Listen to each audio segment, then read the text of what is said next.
Hospital, Great Ormond Street. He'd suffered a massive cardiac arrest 2 days earlier, from which he never recovered. The investigation found evidence of poisoning. Unusually high levels of salt were discovered in his system, almost twice the normal amount. The question for doctors and police was, who could have done it? And amazingly as it seemed, they had only one credible suspect. She killed her seriously ill 9-year-old son by spiking his hospital drip with salt. Now, Petrina Stocker from Romford in Essex faces jail after being found guilty of manslaughter. During her trial, the court heard how doctors were unable to treat her son David because Mrs. Stocker misled them. Tonight, how a mother's love for her son turned into a fatal obsession. The mystery surrounding the boy's death and the shockwaves it sent through the medical profession.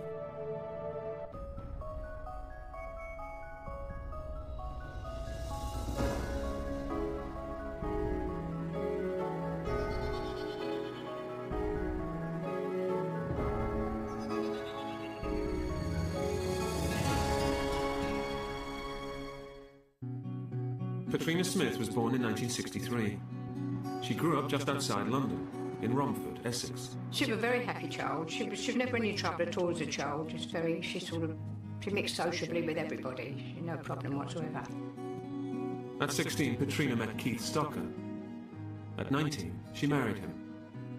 And 10 years later, she became pregnant. Petrina was absolutely elated when she found she was pregnant. Well, that was her life. It's what she wanted. She was completely overjoyed. She threw her arms around me. Oh, no, wonderful.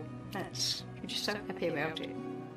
Petrina gave birth to baby David on the 27th of March 1992. According to relatives, she devoted herself to her new son from the very beginning. Her whole life was David. Right from when it was mothers and toddlers, and they would sing the songs together. David later attended his local primary school in Hornchurch. His teachers described him as a very active and hard-working pupil, while his mother became involved in all aspects of his school life. They would sit together and do the homework and help him out with everything, and if he needed any books or if he needed anything to help him with it. He did very well at school, David. To the outside world, the Stockers were a normal and happy family. David's relationship with his mother, Petrina, was a good and close one. He was clearly very strongly bonded to her. They were both two of a kind. They were both the same nature. Very quiet. They got on with what had to be got on with. That's probably how they got on so well together, because they seemed to know what each other was thinking, and well, there was so much love between them. David was a happy-go-lucky and fit child through to and including his 9th birthday. He was active at home. His hobby was karate, and he had other activities as well. He absolutely loved his karate, and he was very, very good.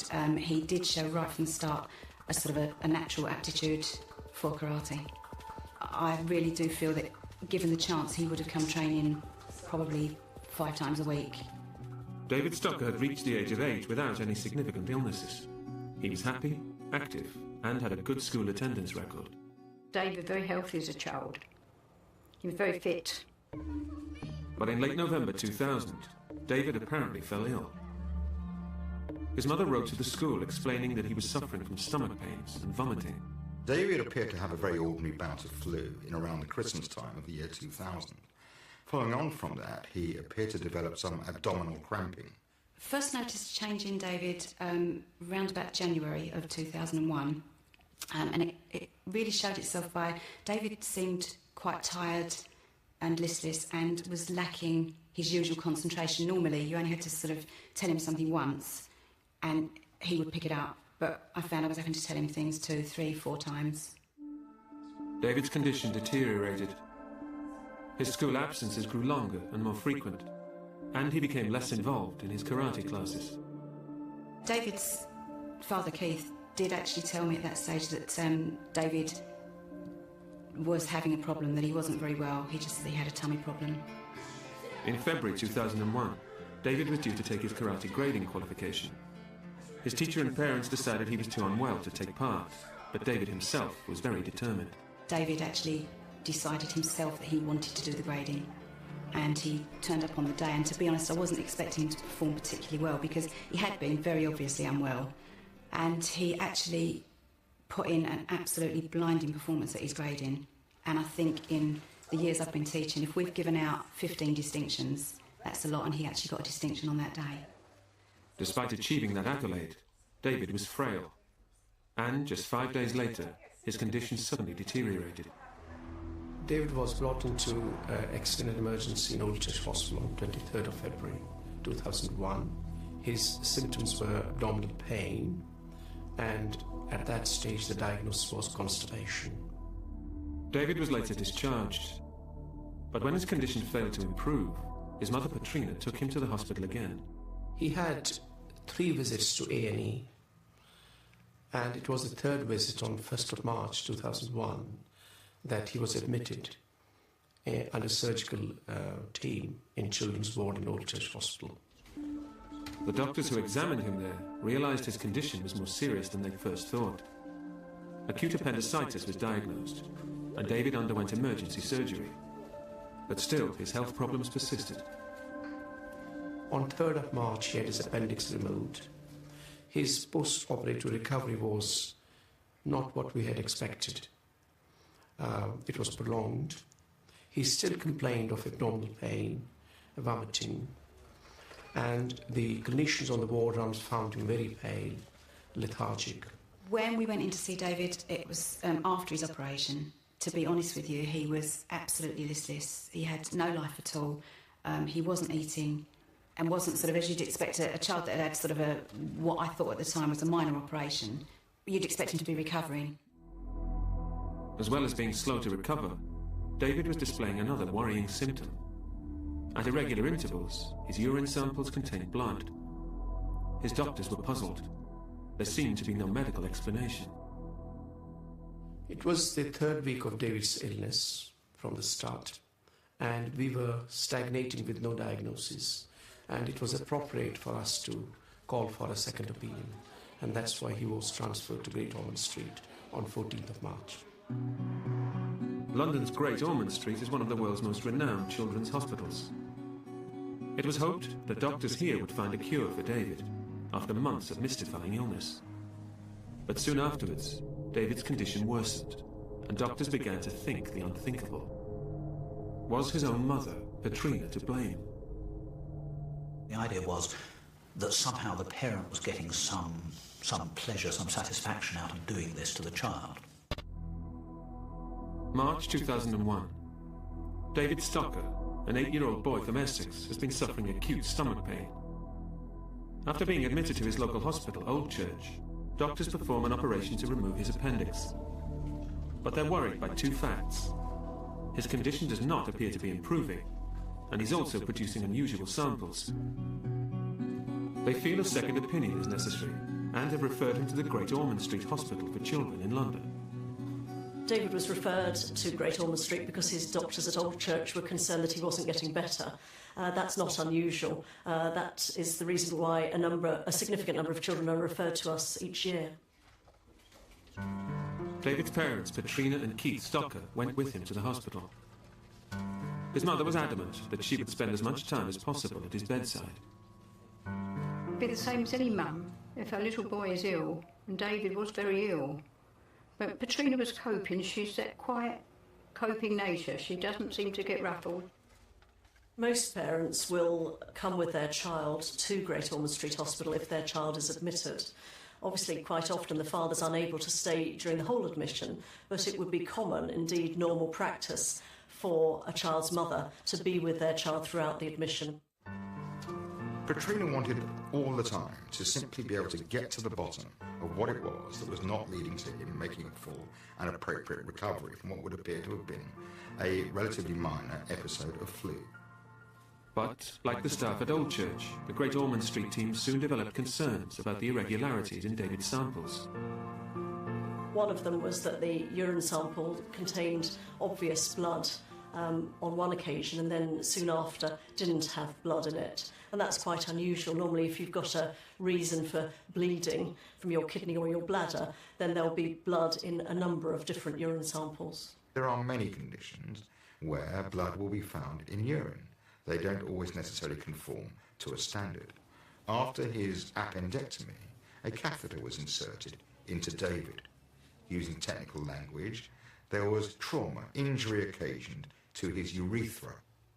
The result of that would be the discovering, as was, blood in urine, as happened in David's case. On the 18th of March 2001, David's drip alarm unexpectedly went off at 6:30 a.m. On inspection of his drip, nurses found unusual blood clots in the tube. 3 days later, the alarm went off again. This time, staff noted a cloudy fluid in the tube. The following day, when the alarm went off a third time, small flakes of what looked like chalk were discovered. The medical team were baffled as to how and why this was happening. One possible suggestion was that someone had been tampering with David's samples. But if so, who? The nurses began to look at the possibilities. And it was at this time that the condition Munchausen's by proxy, with reference to David's mother, was mentioned in his medical notes. Munchausen's by proxy is a term that we started using in the 1960s to describe children who were brought to doctors by their parents with complicated symptoms of illness which nobody could work out, and they would often go from doctor to doctor to doctor. The children would have test after test after test, investigation after investigation. Actually, there was nothing wrong with them at all. They had no illness at all. The parent was simply telling you lies. So that was one group. And there was another group who actually did harm their children by doing really strange things to them. Injecting them with insulin. You know, maybe the parent was a diabetic, so they had insulin at home. Injecting them with dirty pond water. Briefly suffocating them repeatedly. Things of that nature. So those two sorts of things were lumped together as Munchausen syndrome by proxy, because the idea was that somehow the parent was getting some pleasure, some satisfaction out of doing this to the child. The possibility that David's mother might have been tampering with his samples and drip caused the staff to keep a closer eye on his bedside. But there were other possibilities to consider too. It's extremely unusual for intravenous lines to get contaminated. Just very, very occasionally there can be some sort of contamination, something wrong with the batch. And I imagine that the clinical staff assumed that that was the most likely explanation.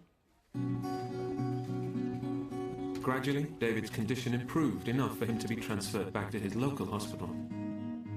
David came back to Old Church on 28th of March. He was observed in the ward, and various health agencies like mental health team, physiotherapist, dietitian were called, and they got involved in his care. But despite the presence of so many experts, no one could come up with a convincing explanation for what was wrong with him. David continued to be poorly, his mobility was limited, he was able to walk with a Zimmer frame, and he spoke very softly, and he wasn't well. David's urine appeared to contain blood. This could not be explained, and his urine sample was sent to the lab for culture to find out if it was infected, and in fact that wasn't so. It was normal. The Old Church staff had already been warned by their Great Ormond Street colleagues that David's mother may have been tampering with his samples in order to produce the unusual readings. Neither team had firm evidence, but the theory was becoming stronger.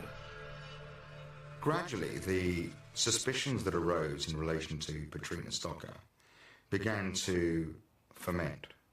That happened as a result of the observations of the nurses in relation to the samples that David was providing. It was not believed that the samples could be genuine. One of the reasons was that he had an unduly prolonged illness, which could not be explained in spite of extensive investigations, and he been seen by various specialists, and all his tests were normal. One more important reason was that when round-the-clock surveillance was introduced, David actually became better in every way. Over the next 4 days, the staff logged more strange occurrences in David's medical notes. His mother had presented them with a sample of his vomit, which they didn't think was real. David made a complaint that his Ribena drink tasted salty, and still more blood clots appeared in his urine samples. The Old Church staff, like those at Great Ormond Street, clearly had suspicions that Petrina was somehow involved. so why wasn't it treated more seriously? If, as a doctor, as a paediatrician, you think a child is being harmed, or is at risk of being harmed, even if you haven't got proof, you've got a single duty. Your duty is to report what you know to the Social Services Department of the local authority, and the Children Act tells you you have to do that. It's then up to the Social Service Department to investigate the case. My experience in many of these cases is that investigations are inconclusive. At the end of the day, you just don't know. It was hard for anyone to believe that a mother would harm her own son. But staff were coming increasingly to that conclusion.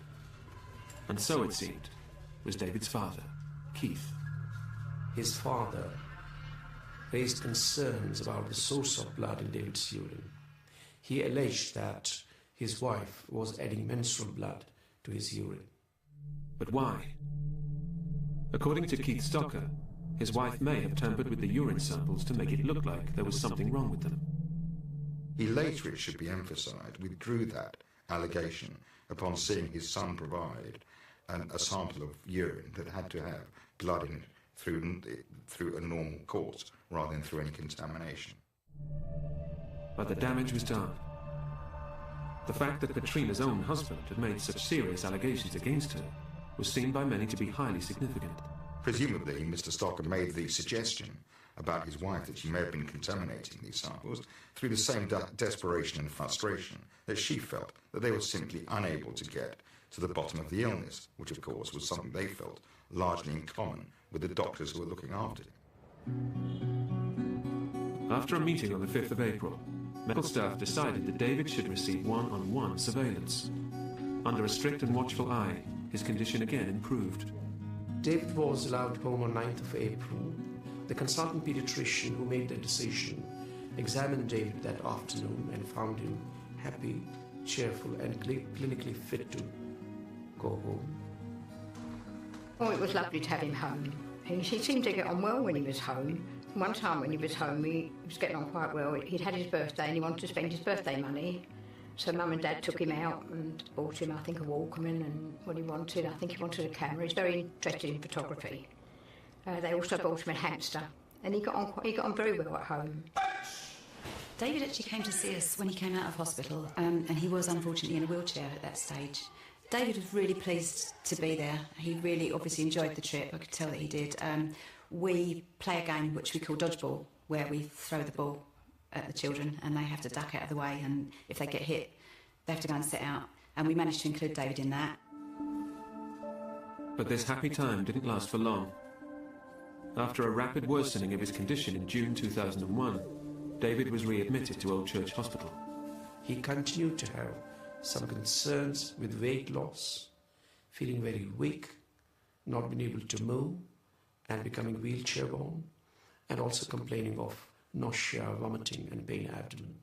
It seemed to be a sickness that you never knew which way it was going, you see, and then it was necessary, well, regretfully, we had to let him go back into the hospital because that's where the medical attention was. The staff were shocked to see how ill David was looking. An Old Church paediatrician examined him, then referred him again to Great Ormond Street for further tests. And it was while he was undergoing them that doctors thought they'd made a breakthrough. Those tests suggested that he had a rare and recently recognised reaction to a particular sort of infection, a streptococcal infection. Streptococcal infections are really quite common. They cause many sore throats, but occasionally a person will respond unusually. Dr. Dale, a registrar at Great Ormond Street, was the doctor who finally came up with an idea to which the Stockers clung. By this point, David Stocker had been ill for 7 months and been in and out of 2 hospitals. After the suspicions surrounding his mother, it seemed that doctors may have at last discovered what was wrong with him. But there were to be dramatic developments. Medical staff were to find out what had really gone on inside David's body. Well, my first impressions of the case on reading the case notes was that David had been poisoned with salt. Nothing else seemed to fit. And what that will do is that essentially it will suck water out of the cells of the brain. July 2001, David Stocker, now 9 years old, is in London's Great Ormond Street Hospital. He's been in and out of hospital for 7 months, and despite having an operation to remove his appendix, his condition is worsening. Paediatricians, dietitians, and psychologists have all tried but failed to establish what's wrong. They remain concerned by inexplicable traces of blood in urine samples, and there are suspicions that his mother, Petrina, may be interfering in some way with his samples and with his drip. But now the Great Ormond Street doctors finally believe they've found out what is wrong with their young patient. David was diagnosed as having PANDAS syndrome, which stands for Paediatric Autoimmune Neuropsychiatric Disorder, as a result of a streptococcal infection. It has a combination of effects, including affecting things like conscious level and mood, and causes various odd movements to occur. So it has a range of symptoms and signs. The clinicians obviously hoped, having pinpointed part of the problem at least, and starting him on treatment, that he would improve. And that, of course, in turn led to the obvious delight of the Stockers that they had finally found out what was wrong with him. Petrina was very relieved. Obviously, she didn't want anything to be wrong with her little boy, but at least they found out. She was glad that they found out what was wrong with him, and now he could be treated. Initially, David did improve and was allowed to go home. But the doctor's optimism proved to be misplaced. And we had calls from his mother that he was unwell. He was losing weight, he was lethargic, he was vomiting, he was weak, and this time he was probably fitting as well. With David's condition only getting worse, he was readmitted to Old Church Hospital on the 1st of August 2001. But within 24 hours, the doctors there decided he needed to be treated in London. During David's second admission to Great Ormond Street, and when he didn't respond to the treatment which we would have expected to help with PANDAS, it became of greater concern, I believe, to the clinicians about whether something else was causing his problems, including whether the relatively minor events which we'd noticed before and had been noticed at Old Church might have been an indication that actually illness was being induced. Once again, suspicion fell on David's mother. Was she somehow to blame for his condition? It takes a long time for most of us, I think, to get suspicious, because what we're actually, if we do get suspicious, what we're actually saying is this person sitting in front of us, whom we've got to know over a period of time, and who presents as a perfectly normal, rather anxious mother, whom we haven't been able to help, is actually lying through her teeth. On the 2nd of August 2001, the same day David had been admitted to Great Ormond Street, he suffered a cardiac arrest and slipped into a coma. I visited David in Great Ormond Street Hospital twice, actually. The first time I'd been telephoned by Keith to say that David was actually in a coma, and that the coma was on a scale of 1 to 9. I think it was a 3, which is apparently not really deep in a coma. And I don't know whether he was aware that I was there or not. I spoke to him, I held his hand, and I just had a conversation with him, which obviously he couldn't answer or communicate with me. David did come out of the coma, but he remained seriously ill and was unable to eat and drink normally. David was being fed via a tube going into his nose and therefore required special feeds. When these feeds are made up, they're obviously not just a bottle of milk from the milkman. They are special feeds made up in our diet kitchen so that they contain the full amount of nutritional elements that a child of David's age would need to be able to maintain his weight and, if anything, put weight on. Despite the feeds, David failed to gain weight. The nursing staff then decided to put him under closer supervision. This meant that there had to be at least one nurse watching David's bedside at all times. When his condition began to improve slightly, another suggestion was made: to move him to a rehabilitation psychiatric ward. There were a combination of reasons why it was felt that he was ready to move to a rehabilitation ward. There were obviously concerns by that time that some of his symptoms were being induced, being caused by somebody else. And there were child protection issues raised, and the child protection procedure was followed through. In addition, David actually started to improve, and so the hope was that by going to a rehabilitation ward, then that improvement would continue. On the 16th of August, the decision was made to transfer David to the Mildred Creek Psychiatric Unit at Great Ormond Street to begin rehabilitation.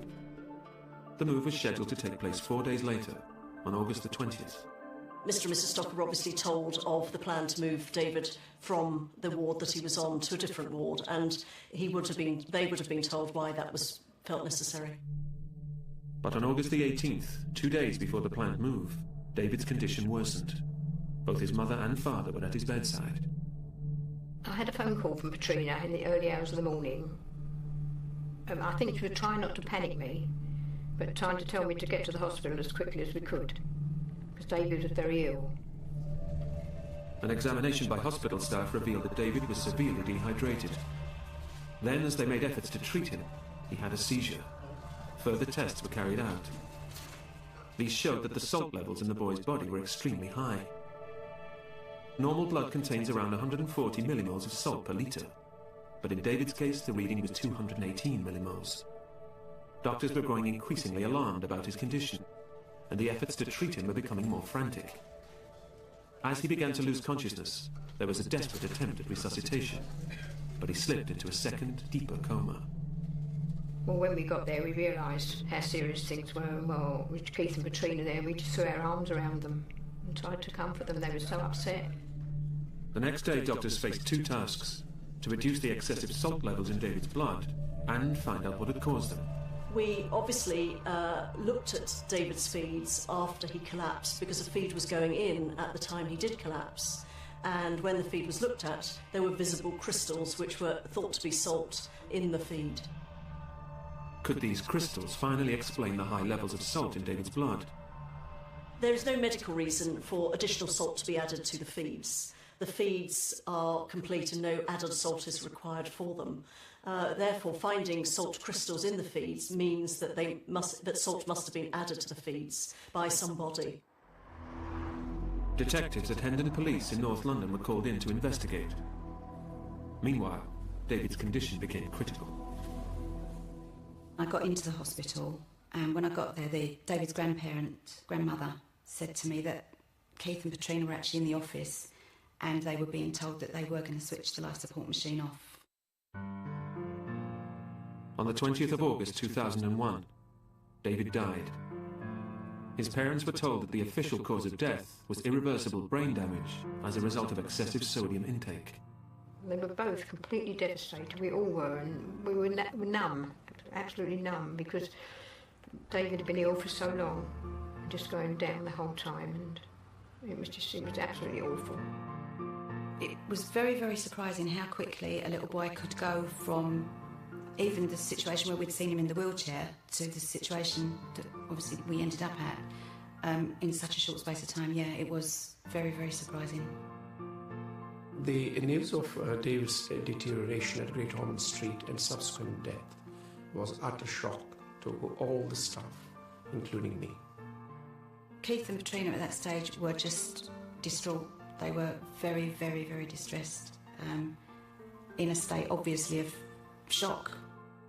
Katrina Stocker was devastated at the decline and death of her child. But the high levels of salt in David's blood couldn't be overlooked, and the detectives were determined to find the cause. I became involved in the David Stocker case when I was phoned up by some officers from the Metropolitan Police, and they told me about the case and asked if I could get involved by doing some analyses of samples which had been retrieved from where David was being cared for. Well, my first impressions of the case on reading the case notes was that David had been poisoned with salt. Nothing else seemed to fit. And what that will do is that essentially it will suck water out of the cells of the brain. And it also sucks it out of the cells of other parts of the body as well. But what happens when the water is sucked out of the cells of the brain is that they shrink.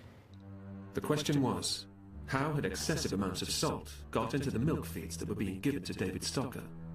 And critically, who had put them there? The concentration of sodium in your blood is probably at the moment around 140 millimoles per litre. Concentration in one of the bottles was 1708 millimoles per litre, a very high concentration. That's a lot of salt. The feeds that David had were made up in the diet kitchen. They are a manufactured product and no added salt would have been added to them because they are complete in their own right. There is no possibility of that salt being added other than deliberately. There would have been no medical reason for salt to be added. Armed with that knowledge, the police investigation of David's death changed. Great Ormond Street became the centre of a murder inquiry. The detectives leading the inquiry saw a pattern emerging, and it was a pattern that added weight to the early suspicions of hospital staff that David's own mother was involved. Following David's death, Petrina Stocker became the number one suspect because she had greatest access to him, because she was by his bedside as much as she could, consistent with the love and wishes of a mother. But that in turn, of course, raised the question, if she was being so closely watched, why was it that none of the staff actually saw her doing anything untoward? We were all a bit numb at the time. We'd lost David and there's all this going on. We were completely numb. And it was about 6 o'clock in the morning, we were all asleep. And there's this loud banging on the door. Well, I eventually got up. I could hear a lot of noise in the house. Katrina and Keith were staying with us at the time. You see, they couldn't face going home to a house without David there. They just couldn't face it. And we needed each other to help each other. And I remember getting up thinking, what's going on? And the first person I saw was Keith. I said, what's the matter? What's happening? He said, we're being arrested. And I just at the time, whatever for? In September 2001, Petrina Stocker was arrested and taken in for questioning by police. She was later remanded on bail until the start of her trial in 2005. She had been charged with murdering her 9-year-old son, but her defence team believed there was little concrete evidence against her. It was never actually seen, nor was it proven through direct evidence, observation evidence, that Petrina Stocker was contaminating her son's samples. In Part 4, the trial of Petrina Stocker gets underway. The ultimate question to be determined by the jury, which was who added salt to the feed of David Stocker, which killed him.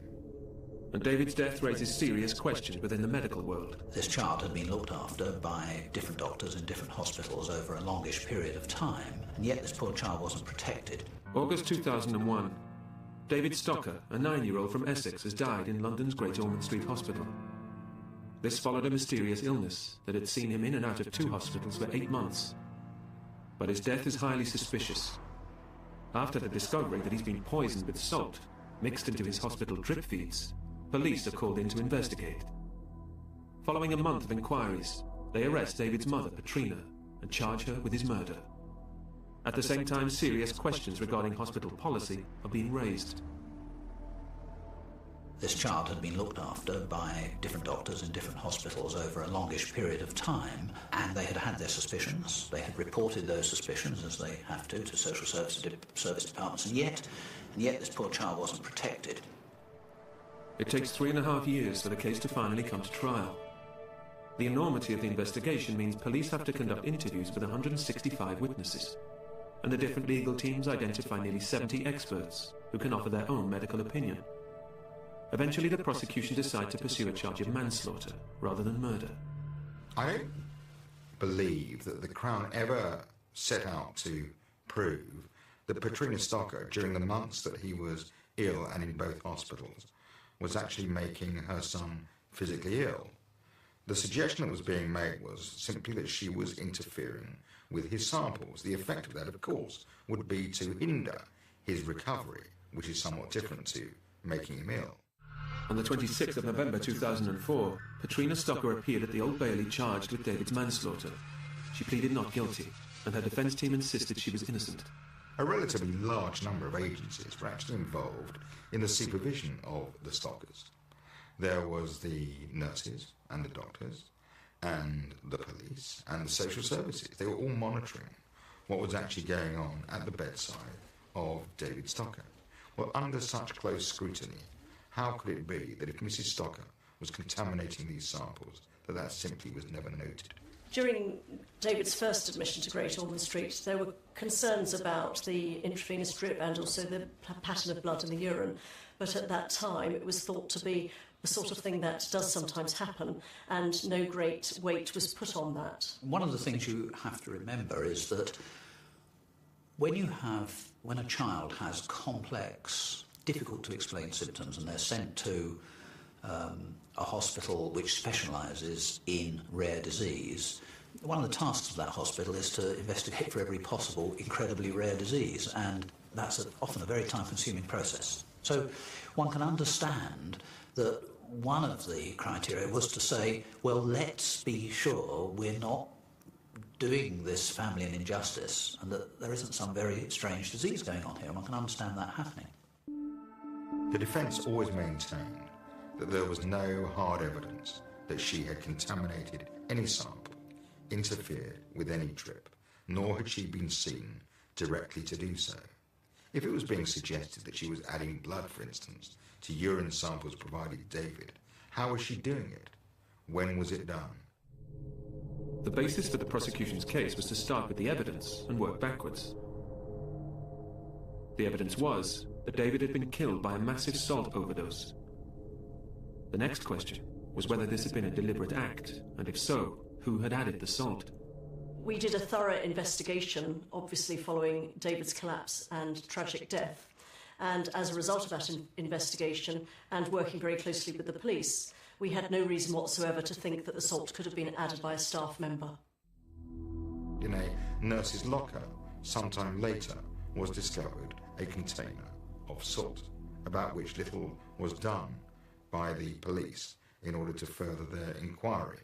There was discussion in the court case, in the trial, that salt had been found in a nurse's locker.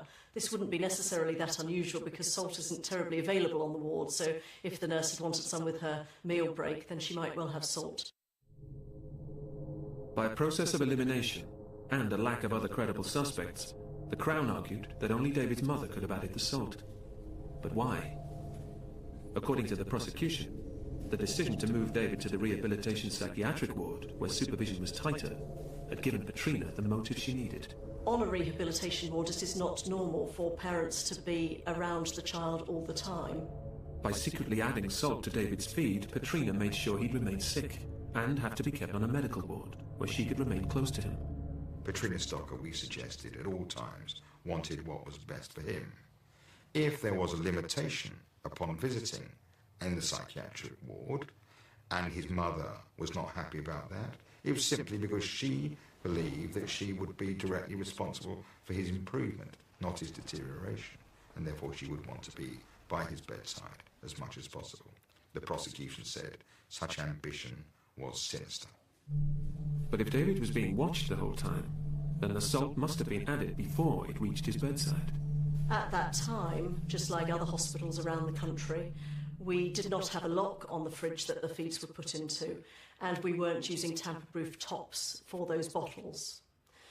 The bottles sat in the fridge, obviously keeping cool, until the nurses needed to give David the feed. When they got to that point, then the feed would be taken round to David and connected up to a pump so that the feed could be given down his nose through a tube into his stomach. The prosecution was able to prove that the salt that was put into David's feed, causing his death, must have been added in the diet kitchen of his ward. At this time, there were no surveillance or security systems in place, so the culprit would be able to go unnoticed. And the culprit, they maintained, was Petrina Stocker.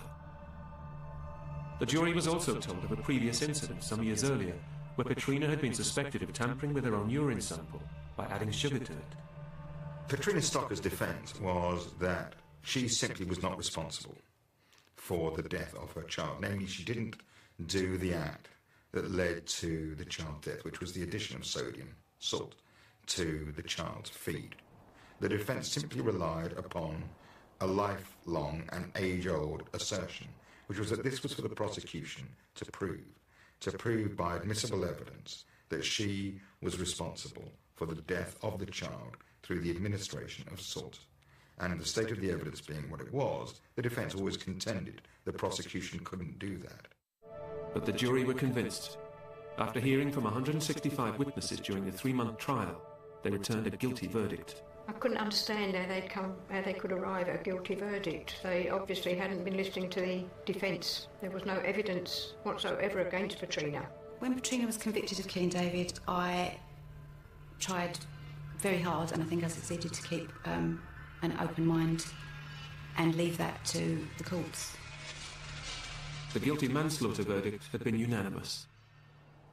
At the end of the trial, Judge Gordon told the defendant, "You will have to live for the rest of your life with what you've done."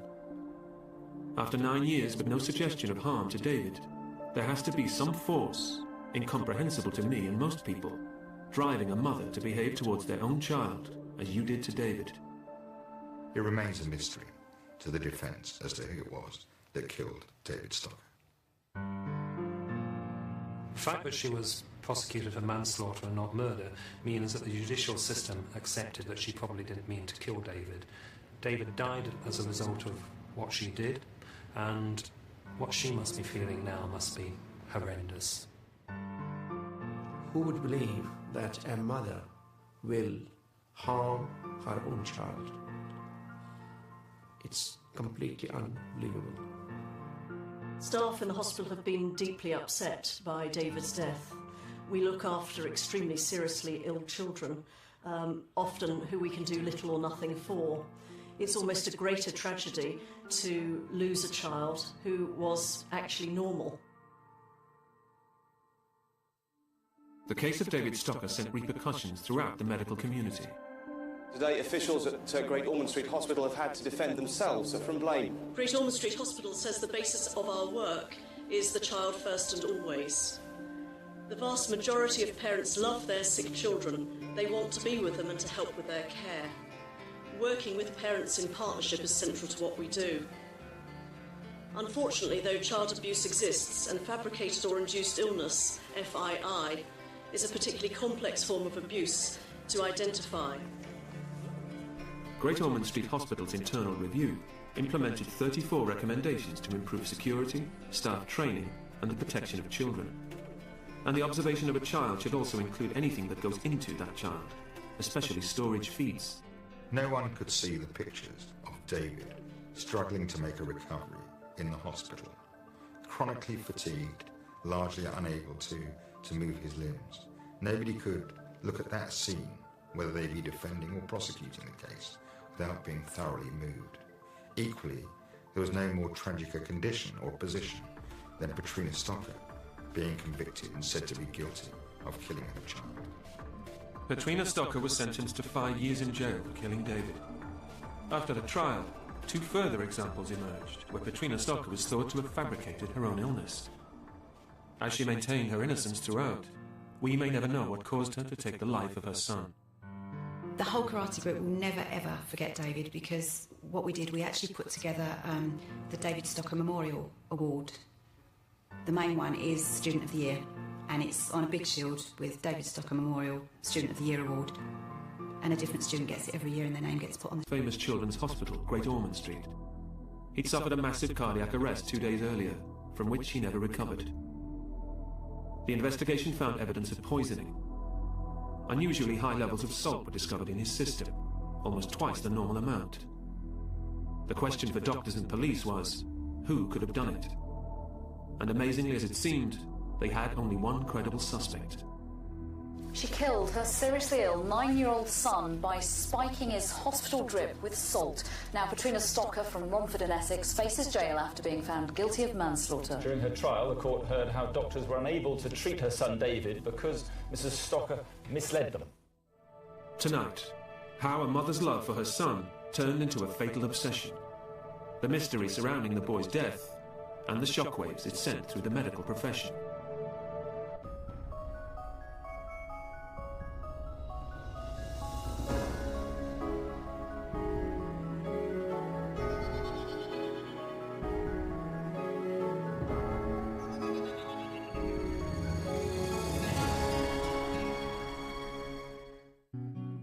Petrina Smith was born in 1963.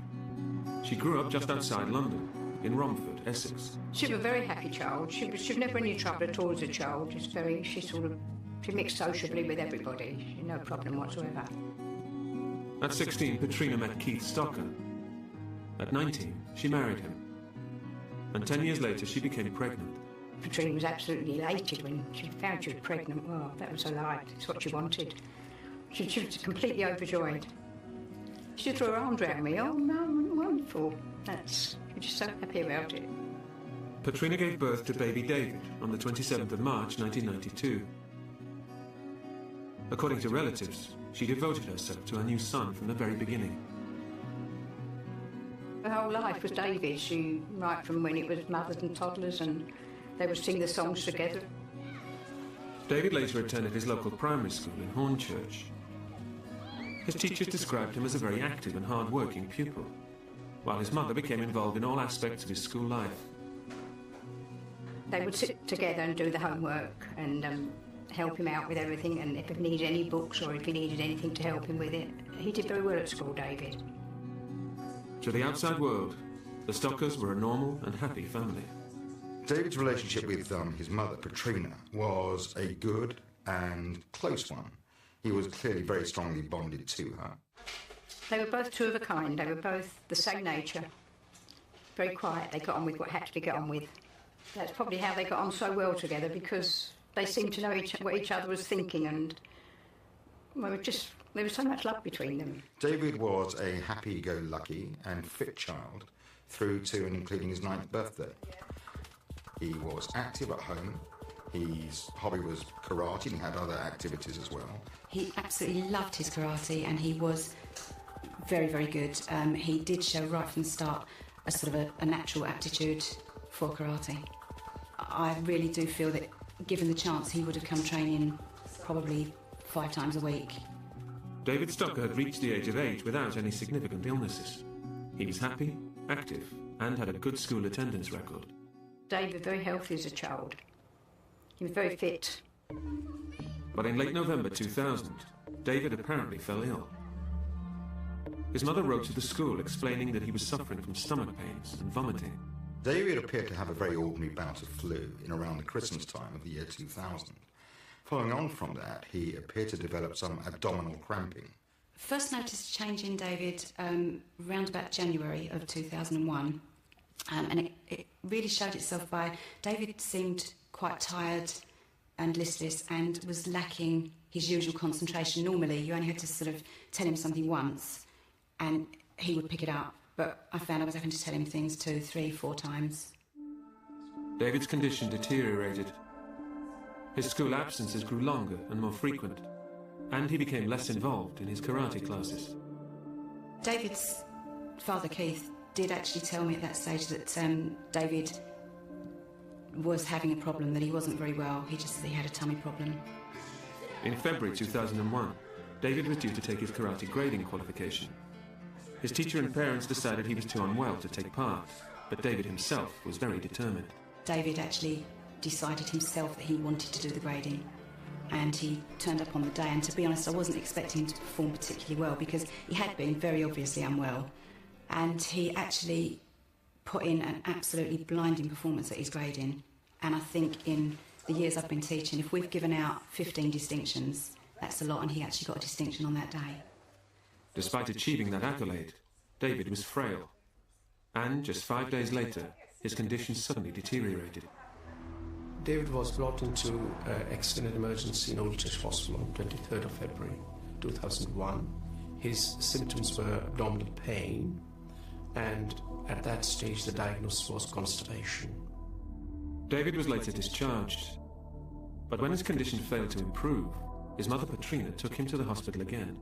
He had 3 visits to A&E, and it was the 3rd visit on 1st of March 2001 that he was admitted under surgical team in Children's Ward in Old Church Hospital. The doctors who examined him there realised his condition was more serious than they first thought. Acute appendicitis was diagnosed, and David underwent emergency surgery. But still, his health problems persisted. On 3rd of March, he had his appendix removed. His post-operative recovery was not what we had expected. It was prolonged. He still complained of abdominal pain, vomiting, and the clinicians on the ward rounds found him very pale, lethargic. When we went in to see David, it was after his operation. To be honest with you, he was absolutely listless. He had no life at all. He wasn't eating. and wasn't sort of, as you'd expect a child that had sort of what I thought at the time was a minor operation, you'd expect him to be recovering.